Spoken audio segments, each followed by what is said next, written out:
অসদোষ প্রাণীকের দেওয়া সেই রিলের মধ্যে এবার ইন্দ্রাণী গাঙ্গুলির সঙ্গে বিশ্বাসঘাতকতা করে স্বয়ং কুসুমকে দিয়ে সিগনেচার নেওয়ালো মেঘা। হ্যাঁ বন্ধুরা, ভিডিওটা লাইক দিয়ে দেখতে থাকুন। যে মুহূর্তে কিনা অসদোষ প্রাণীকে মেঘাকে বলতে থাকে যে তাহলে আমাদের এটাই ফাইনাল হলো, আমরা এই ডিলটা একসঙ্গে ক্র্যাক করবো। ঠিক সেই মুহূর্তে যখন কিনা মেঘার হাতে সেই এই কনস্ট্রাকশনের সমস্ত বিলটা ধরিয়ে দেয় এবং তার পর মুহূর্তে যখন কিনা বলতে থাকে যে এর অপর প্রান্তে লেখা আছে যে ইন্দ্রাণী গাঙ্গুলি স্বয়ং সৎ জ্ঞানে নিজের গোটা প্রপার্টিটা আমাদের নামে ট্রান্সফার করে ফেলছে। ঠিক সেই মুহূর্তে মেঘা যখন কিনা বলতে থাকে যে আপনি সমস্ত কিছু নিয়ে একদম ভাববেন না, আমি সমস্ত কাজ আপনার করে দেবো, কিন্তু আপনার যাতে আমার কথাটা মাথায় থাকে যে এটার কিন্তু 50% শেয়ার্স আমরা নেব। ঠিক সেই মুহূর্তে যখন কিনা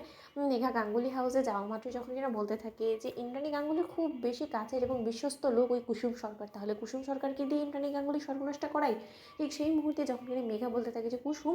এই ডকুমেন্টে না মনির কিছু সিগনেচার্স লাগবে এবং এই ডকুমেন্টটা সম্পূর্ণরূপে তোমার জন্যই আসলে করা হয়েছে এবং তুমি তো আগামীতে অনেকগুলো এরকম ইন্টারন্যাশনাল রীতিমতো ফাংশনে যাবে, তুমি সেখানে মডেল অ্যাজ আ মডেল হিসেবে তুমি সেখানে ইন্ট্রোডিউস হবে এবং সেখানে কাজ করবে, তাহলে তার জন্য তো সবটার মধ্যে একটা কন্ট্রাক্টের একটা ব্যাপার স্যাপার থাকে, তো সেখানে সিগনেচার লাগবে, তাহলে সেটা তুমি তোমার দেবী মায়ের কাছ থেকে নিয়ে আসতে পারবে আমার জন্য প্লিজ, আমি অনেক কাজে বিজি আছি। ঠিক সেই মুহূর্তে যখন কিনা কুসুম বলতে থাকে যে হ্যাঁ হ্যাঁ মেঘা ম্যাডাম আমি অবশ্যই পারবো। ঠিক সেই মুহূর্তে কুসুম যখন কিনা বলতে থাকে যে হঠাৎ করে আমার কেন মনটা খচখচ করছে, কেন আমার মনে হচ্ছে যে মেঘা ম্যাডাম এই কাজটা আমাকে হয়তো বা তার কোনো স্বার্থসিদ্ধির জন্য করাচ্ছে, কারণ মেঘা ম্যাডাম তো সচরাচর যা কিছু তার প্রয়োজন পড়ে সোজা দেবী মায়ের কাছে গিয়ে সে নিজেই বলে, সে হঠাৎ করে আমার কাছে এটা কেন দিতে গেল, আমার তো কিছুই মাথায় ঢুকছে না। অন্যদিকে যখন কিনা ইন্দ্রাণী গাঙ্গুলির কাছে মেঘা বলতে থাকে যে কুসুম তুমি দাও মণিকে যে কাজটা তোমাকে করতে বলেছি, ঠিক সেই মুহূর্তে ইন্দ্রাণী গাঙ্গুলির কাছে এসে মেঘা যখন কিনা বলতে থাকে যে আসলে এটা কুসুমের ডকুমেন্ট এবং তার মধ্যে কেউ একটা সিগনেচার লাগবে, কি কুসুম তুমি দাও। ঠিক সেই মুহূর্তে কুসুমের উপরে ভরসা করে যখন কিনা ইন্দ্রাণী গাঙ্গুলি সৎ জ্ঞানে এই গোটা ডকুমেন্টটা না পড়ে যখন কিনা সিগনেচার করে দেয়, ঠিক তার পর মুহূর্তে হঠাৎ করে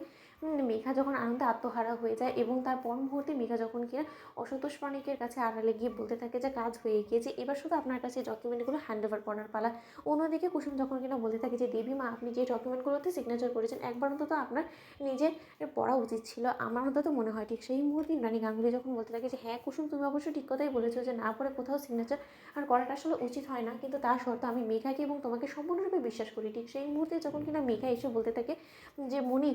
আর যাই হোক না কেন তুমি আমাকে বিশ্বাস নাই করতে পারো, কারণ আমি কিছুদিন ধরে এসেছি, কিন্তু কুসুম যেখানে যে কিনা তোমার কাছে ডকুমেন্টটা নিয়ে এসেছে তোমার ওর উপরে তো বিশ্বাস আছে, তাহলে এটা তোমার তো সিগনেচার করে ফেলেছে, এখন আর পরে কী লাভ বলো তো। ঠিক সেই মুহূর্তে কুসুমের যখন সন্দেহ হতে শুরু করে দেয়, ঠিক তার পর মুহূর্তে কুসুম বলতে থাকে যে না যে করেই হোক না কেন আমি নিজে না পড়তে পারলে আমাকে এই ডকুমেন্টগুলো সেখান থেকে সরিয়ে ফেলতেই হবে, এর বদলে অন্য কোনো ডকুমেন্ট আমাকে সেখানে দিয়ে দিতে হবে, কারণ মেঘা ম্যাডামের মতিগতি আমার মোটেও সুবিধার বলে মনে হচ্ছে না। তো বন্ধুরা লাইক কমেন্ট শেয়ার করে সাবস্ক্রাইব করতে ভুলো না।